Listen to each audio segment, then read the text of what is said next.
بسم اللہ الرحمن الرحیم۔ السلام علیکم۔ اس وقت بالیان اسی صلیبی لڑکی کے ساتھ جس کا نام موبی تھا ساحل کی طرف جانے والے عام راستے سے ہٹ کر دور جا چکا تھا۔ ان علاقوں سے وہ اچھی طرح واقف تھا۔ اسے معلوم نہیں تھا کہ سوڈانی فوج اور اس کے کمانداروں کو صلاح الدین ایوبی نے معافی دے دی ہے۔ ایک تو وہ سلطان کے عتاب سے بھاگ رہا تھا اور دوسرا یہ کہ وہ موبی جیسی حسین لڑکی کو چھوڑنا نہیں چاہتا تھا۔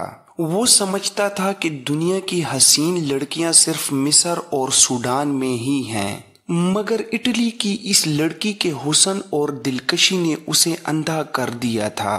اس کی خاطر وہ اپنا رتبہ، اپنا مذہب اور اپنا ملک ہی چھوڑ رہا تھا، لیکن اسے یہ معلوم نہیں تھا کہ موبی اسے جان چھڑوانے کی کوشش کر رہی تھی۔ وہ جس مقصد کے لیے آئی تھی وہ ختم ہو چکا تھا، گو مقصد تباہ ہو گیا تھا۔ تاہم موبی اپنا کام کر چکی تھی۔ اس کے لیے اس نے اپنے جسم اور اپنی عزت کی قربانی دی تھی۔ وہ ابھی بھی اپنی عمر سے دگنی عمر کے آدمی کی عیاشی کا ذریعہ بنی ہوئی تھی۔ بالیان اس خوش فہمی میں مبتلا تھا کہ موبی اسے بری طرح چاہتی ہے، مگر موبی اس سے نفرت کرتی تھی۔ وہ چونکہ مجبور تھی اسی لیے اکیلی بھاگ نہیں سکتی تھی۔ وہ اس مقصد کے لیے بالیان کو ساتھ لیے ہوئے تھی کہ اسے اپنی حفاظت کی ضرورت تھی۔ اسے بحیرہ روم پار کرنا تھا یا رابن تک پہنچنا تھا۔ اسے معلوم نہیں تھا کہ رابن اور اس کے ساتھ جو تاجروں کے بیس میں تھے پکڑے جا چکے ہیں۔ اس مجبوری کے تحت وہ بالیان کے ہاتھ میں کھلونا بنی ہوئی تھی۔ وہ کئی بار اسے کہہ چکی تھی کہ تیز چلو اور پڑاؤ کم کرو ورنہ پکڑے جائیں گے، لیکن بالیان جہاں اچھی جگہ دیکھتا رک جاتا۔ اس نے شراب کا ذخیرہ اپنے ساتھ رکھ لیا تھا۔ ایک رات موبی نے ایک ترکیب سوچی۔ اس نے بالیان کو اتنی زیادہ پلا دی کہ وہ بے سدھ ہو گیا۔ ان کے ساتھ جو 7 محافظ تھے وہ کچھ پرے ہو کر سو گئے تھے۔ موبی نے دیکھا تھا کہ ان میں سے ایک ایسا جوان ہے جو سب پر چھایا رہتا ہے۔ بالیان زیادہ تر اسی کے ساتھ ہر بات کرتا تھا۔ موبی نے اسے جگایا اور تھوڑی دور لے گئی اور اسے کہا، تم اچھی طرح جانتے ہو کہ میں کون ہوں، کہاں سے آئی ہوں اور یہاں کیوں آئی تھی۔ میں تم لوگوں کے لیے مدد لائی تھی تاکہ تم صلاح الدین ایوبی جیسے غیر ملکیوں سے آزاد ہو سکو، مگر تمہارا یہ کماندار بالیان اس قدر عیاش آدمی ہے کہ اس نے شراب پی کر بدمست ہو کر میرے جسم کے ساتھ کھیلنا شروع کر دیا۔ بجائے اس کے کہ وہ عقل مندی سے بغاوت کا منصوبہ بناتا اور فتح حاصل کرتا، اس نے مجھے اپنے حرم کی لونڈی بنا لیا اور اندھا دھند فوج کو 2 حصوں میں تقسیم کر کے ایسی لاپرواہی سے حملہ کروایا کہ ایک ہی رات میں تمہاری اتنی بڑی فوج ختم ہو گئی۔ تمہاری شکست کا ذمہ دار یہ شخص ہے۔ اب یہ میرے ساتھ صرف عیاشی کے لیے جا رہا ہے اور مجھے کہتا ہے کہ میں اسے سمندر پار لے جاؤں، اسے اپنی فوج میں رتبہ دلاؤں اور اس کے ساتھ شادی کر لوں، مگر مجھے اس شخص سے نفرت ہے۔ میں نے فیصلہ کر لیا ہے کہ اگر مجھے شادی کرنی ہے اور اپنے ملک میں لے جا کر اسے فوج میں رتبہ دلانا ہے تو مجھے ایسے آدمی کا انتخاب کرنا چاہیے جو میرے دل کو اچھا لگے۔ وہ آدمی تم ہو۔ تم جوان ہو، دلیر ہو، عقل مند ہو۔ میں نے جب سے تمہیں دیکھا ہے تمہیں چاہ رہی ہوں۔ مجھے اس بوڑھے سے بچاؤ، میں تمہاری ہوں، سمندر پار لے چلو۔ فوج کا رتبہ اور مال و دولت تمہارے قدموں میں ہوگا، مگر اس آدمی کو یہیں ختم کر دو۔ وہ سویا ہوا ہے، اسے قتل کر دو اور آؤ نکل چلیں۔ اس نے محافظ کے گلے میں باہیں ڈال دیں۔ محافظ اس کے حسن میں گرفتار ہو گیا۔ موبی اس جادوگری میں ماہر تھی۔ وہ ذرا پرے ہٹ گئی۔ محافظ اس کی طرف بڑھا تو عقب سے ایک برچھی اس کی پیٹھ میں اتر گئی۔ اس کے منہ سے ہائے نکلی اور وہ پہلو کے بل لڑکھ گیا۔ برچی اس کی پیٹھ سے نکلی اور اسے آواز سنائی دی، نمک حرام کو زندہ رہنے کا حق نہیں۔ لڑکی کی چیخ نکل گئی، وہ اٹھی اور اتنا ہی کہنے پائی تھی کہ تم نے اسے قتل کر دیا ہے کہ پیچھے سے ایک ہاتھ نے اس کے بازو کو جکڑ لیا اور جھٹکا دے کر اپنے ساتھ لے گیا۔ اسے بالیان کے پاس پھینک کر کہا، ہم اس شخص کے پالے ہوئے دوست ہیں، ہماری زندگی اسی کے ساتھ ہے، تم ہم میں سے کسی کو اس کے خلاف گمراہ نہیں کر سکتی، جو گمراہ ہوا اس نے سزا پا لی ہے۔ بالیان شراب کے نشے میں بے ہوش پڑا تھا۔ موبی نے پوچھا، تم لوگوں نے یہ بھی سوچا ہے کہ تم کہاں جا رہے ہو؟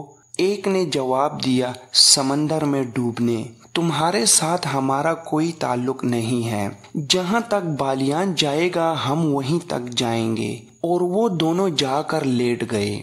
دوسرے دن بالیان جاگا تو اسے رات کا واقعہ بتایا گیا۔ موبی نے کہا کہ وہ مجھے جان کی دھمکی دے کر اپنے ساتھ لے گیا تھا۔ بالیان نے اپنے محافظوں کو شاباش دی، مگر ان کی یہ بات سنی انسنی کر دی کہ یہ لڑکی اسے گمراہ کر کے لے گئی تھی اور انہوں نے اس کی باتیں سنی تھی۔ وہ موبی کے حسن اور شراب میں مدہوش ہو کر سب بھول گیا۔ موبی نے اسے ایک بار پھر کہا کہ تیز چلنا چاہیے، مگر بالیان نے پرواہ نہ کی، وہ اپنے آپ میں نہیں تھا۔ موبی اب آزاد نہیں ہو سکتی تھی۔ اس نے دیکھ لیا تھا کہ یہ لوگ اپنے دوستوں کو قتل کرنے سے بھی گریز نہیں کرتے۔ علی بن سفیان نے نہ جانے کیا سوچ کر ان کا تعاقب نہ کیا۔ بغاوت کے بعد کے حالات کو معمول پر لانے کے لیے وہ سلطان ایوبی کے ساتھ بہت مصروف ہو گیا تھا۔ ساحل کے کیمپ سے رابن اس کے 4 ساتھیوں اور 6 لڑکیوں کو 15 محافظوں کے حصار میں قاہرہ کے لیے روانہ کر دیا گیا۔ قاصد ان سے پہلے روانہ ہو چکا تھا۔ قیدی اونٹوں پر تھے اور گارڈ گھوڑوں پر۔ وہ معمول کی رفتار پر جا رہے تھے اور معمول کے مطابق پڑاؤ کر رہے تھے۔ وہ بے خوف و خطر جا رہے تھے۔ وہاں کسی دشمن کے حملے کا ڈر نہیں تھا۔ قیدی نہتے تھے اور ان میں 6 لڑکیاں تھیں۔ کسی کے بھاگنے کا ڈر بھی نہیں تھا، مگر وہ یہ بھول رہے تھے کہ یہ قیدی تربیت یافتہ جاسوس ہیں، بلکہ لڑاکے جاسوس تھے۔ ان میں جو تاجروں کے حلیے میں پکڑے گئے تھے وہ چنے ہوئے تیر انداز اور تیغ زن تھے، اور لڑکیاں محض لڑکیاں نہیں تھیں جنہیں وہ کمزور عورت ذات سمجھ رہے تھے۔ ان لڑکیوں کی جسمانی دلکشی، یورپی رنگت کی جاذبیت، جوانی اور ان کی بے حیائی ایسے ہتھیار تھے جو اچھے اچھے جابر حکمرانوں سے ہتھیار ڈلوا لیتے تھے۔ محافظوں کا کمانڈر مصری تھا۔ اس نے دیکھا کہ ان 6 میں سے ایک لڑکی اس کی طرف دیکھتی رہتی ہے، اور وہ جب اسے دیکھتا ہے لڑکی کے ہونٹوں پر مسکراہٹ آ جاتی ہے۔ یہ مسکراہٹ اس مصری کو موم کر رہی تھی۔ شام کے وقت انہوں نے پہلا پڑاؤ کیا تو سب کو کھانا دیا گیا۔ اس لڑکی نے کھانا نہ کھایا۔ کمانڈر کو بتایا گیا تو اس نے لڑکی کے ساتھ بات کی۔ لڑکی اس کی زبان بولتی اور سمجھتی تھی۔ لڑکی کے آنسو نکل آئے۔ اس نے کہا کہ وہ اس کے ساتھ علیحدگی میں بات کرنا چاہتی ہے۔ رات کو جب سب سو گئے تو کمانڈر اٹھا۔ اس نے لڑکی کو جگایا اور الگ لے گیا۔ لڑکی نے اسے بتایا کہ وہ ایک مظلوم لڑکی ہے۔ اسے فوجیوں نے ایک گھر سے اغوا کیا اور اپنے ساتھ رکھا، پھر اسے جہاز میں اپنے ساتھ لائے جہاں وہ ایک افسر کی لونڈی بنی رہی۔ دوسری لڑکیوں کے متعلق اس نے بتایا کہ ان کے ساتھ اس کی ملاقات جہاز میں ہوئی تھی۔ انہیں بھی اغوا کر کے لایا گیا تھا۔ اچانک جہازوں پر آگ برسنے لگی اور جہاز جلنے لگے۔ ان لڑکیوں کو ایک کشتی میں بٹھا کر سمندر میں ڈال دیا گیا۔ کشتی انہیں ساحل پر لے آئی جہاں انہیں جاسوس سمجھ کر قید میں ڈال دیا گیا۔ یہ وہی کہانی تھی جو تاجروں کے بیس میں جاسوسوں نے ان لڑکیوں کے متعلق صلاح الدین ایوبی کو سنائی تھی۔ مصری گارڈ کمانڈر کو معلوم نہیں تھا، وہ یہ کہانی پہلی بار سن رہا تھا۔ اسے تو حکم ملا تھا کہ یہ خطرناک جاسوس ہیں۔ انہیں قاہرہ لے جا کر سلطان کے ایک خفیہ محکمے کے حوالے کرنا ہے۔ اس حکم کے پیش نظر وہ ان لڑکیوں کی یا اس لڑکی کی کوئی مدد نہیں کر سکتا تھا۔ اس نے لڑکی کو اپنی مجبوری بتا دی۔ اسے معلوم نہیں تھا کہ لڑکی کی ترکش میں ابھی بہت تیر باقی ہیں۔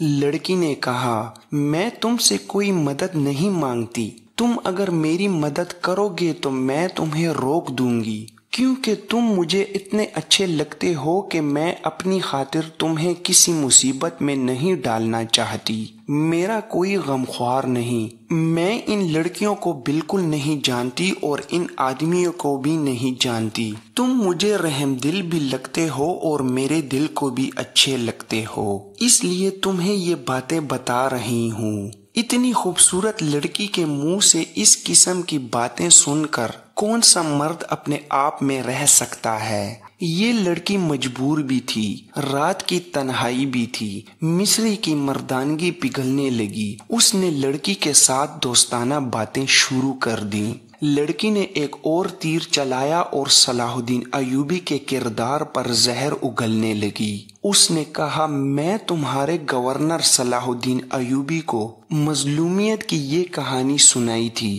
مجھے امید تھی کہ وہ میرے حال پر رحم کرے گا، مگر اس نے مجھے اپنے خیمے میں رکھ لیا اور شراب پی کر میرے ساتھ بدکاری کرتا رہا۔ اس وحشی نے میرا جسم توڑ دیا ہے۔ شراب پی کر وہ اتنا وحشی بن جاتا ہے کہ اس میں انسانیت رہتی ہی نہیں۔ مصری کمانڈر کا خون کھولنے لگا۔ اس نے بدک کر کہا، ہمیں کہا گیا تھا کہ صلاح الدین ایوبی مومن ہے، فرشتہ ہے، شراب اور عورت سے نفرت کرتا ہے۔ لڑکی نے کہا، مجھے اب اسی کے پاس لے جایا جا رہا ہے۔ اگر تمہیں یقین نہ آئے تو رات کو دیکھ لینا کہ میں کہاں رہوں گی۔ وہ مجھے قید خانے میں نہیں ڈالے گا، اپنے حرم میں رکھ لے گا۔ مجھے اس آدمی سے ڈر آتا ہے۔ اس قسم کی بہت سی باتوں سے لڑکی نے اس مصری کے دل میں صلاح الدین ایوبی کے خلاف نفرت پیدا کر دی اور وہ پوری طرح مصری پر چھا گئی۔ اس کے دل اور دماغ پر قبضہ کر لیا۔ مصری کو معلوم نہیں تھا کہ یہی ان لڑکیوں کا ہتھیار ہے۔ لڑکی نے آخر میں کہا، اگر تم مجھے اس ذلیل زندگی سے نجات دلا دو تو میں ہمیشہ کے لیے تمہاری ہو جاؤں گی اور میرا باپ تمہیں سونے کی اشرفیوں سے مالا مال کر دے گا۔ اس نے اس کا طریقہ یہ بتایا کہ میرے ساتھ سمندر پار بھاگ چلو، کشتیوں کی کمی نہیں، میرا باپ بہت امیر آدمی ہے، میں تمہارے ساتھ شادی کر لوں گی اور میرا باپ تمہیں نہایت اچھا مکان اور بہت سی دولت دے گا، تم تجارت کر سکتے ہو۔ مصری کو یہ یاد رہ گیا کہ وہ مسلمان ہے۔ اس نے کہا کہ وہ اپنا مذہب ترک نہیں کر سکتا۔ لڑکی نے ذرا سوچ کر کہا، میں تمہارے لیے اپنا مذہب بھی چھوڑ دوں گی۔ اس کے بعد وہ فرار اور شادی کا پروگرام بنانے لگے۔ محافظوں کو معلوم نہیں تھا کہ جب ان قیدی جاسوسوں کے سینوں میں تیر داخل ہوئے تھے، بالکل اسی وقت ان کے مصری کمانڈر کی پیٹھ میں ایک خنجر اتر گیا تھا۔ اس کی لاش تیسرے ٹیلے کے ساتھ پڑی تھی۔ اس رات صحرا کی ریت خون کی پیاسی معلوم ہوتی تھی۔ مصری کمانڈر اپنے محافظ دستے اور قیدیوں سے بے خبر اس لڑکی کے ساتھ چلا گیا اور لڑکی اسے خاصا دور لے گئی تھی۔ اسے معلوم تھا کہ اس کے ساتھی ایک خونی ڈرامہ کھیلیں گے۔ لڑکی مصری کو ایک ٹیلے کے ساتھ لے کے بیٹھ گئی۔ اسی ٹیلے سے ذرا پرے بالیان اور اس کے 6 محافظوں نے پڑاؤ ڈال رکھا تھا۔ ان کے گھوڑے کچھ دور بندھے ہوئے تھے۔ بالیان موبی کو ساتھ لیے ٹیلے کی طرف آ گیا۔ اس کے ہاتھ میں شراب کی بوتل تھی۔ موبی نے نیچے بچھانے کے لیے دری اٹھا رکھی تھی۔ بالیان محافظوں سے دور جا کر عیش و عشرت کرنا چاہتا تھا۔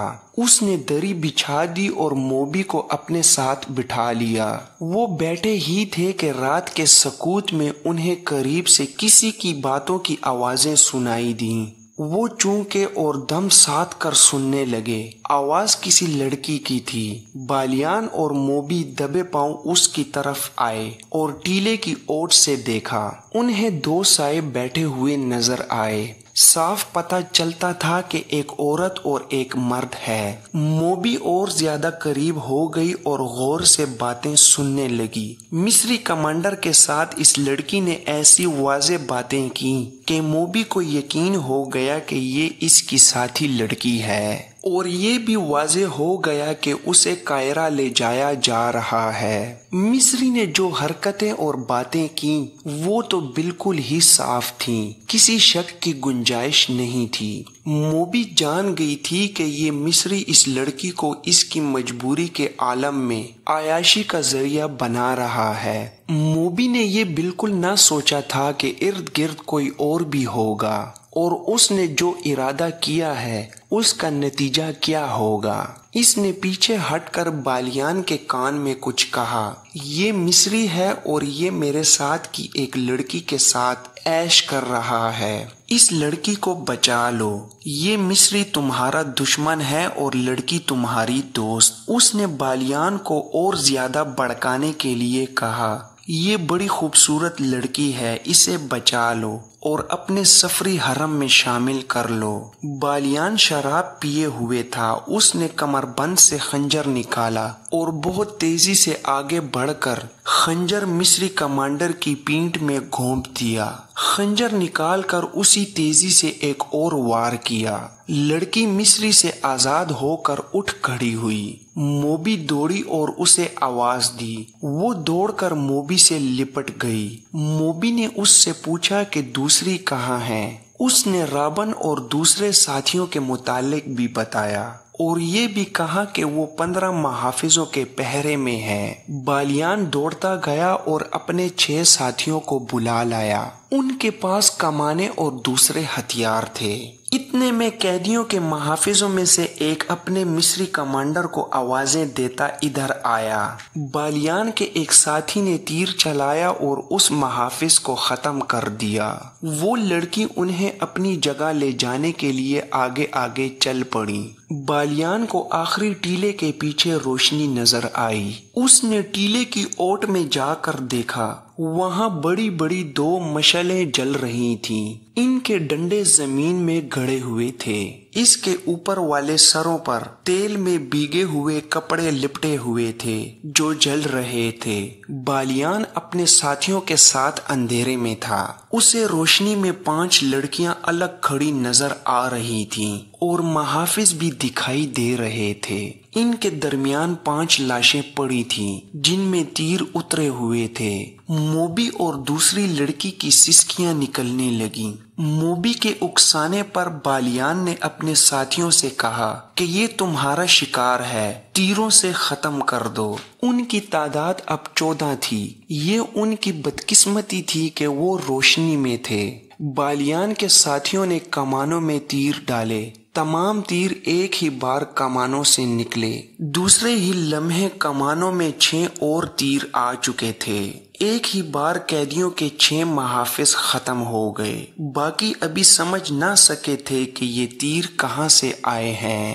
6 اور تیروں نے 6 اور محافظوں کو گرا دیا۔ باقی 2 رہ گئے تھے۔ ان میں سے ایک اندھیرے میں غائب ہو گیا، دوسرا ذرا سست نکلا اور وہ بھی سوڈانیوں کے بیک وقت 3 تیروں کا شکار ہو گیا۔ 3 شتربان رہ گئے تھے جو سامنے نہیں تھے، وہ اندھیرے میں کہیں ادھر ادھر ہو گئے۔ مشعلوں کی روشنی میں اب لاشیں ہی لاشیں نظر آ رہی تھیں۔ ہر لاش کے ایک ایک تیر لیے ہوئے تھی اور ایک میں 3 تیر پیوست تھے۔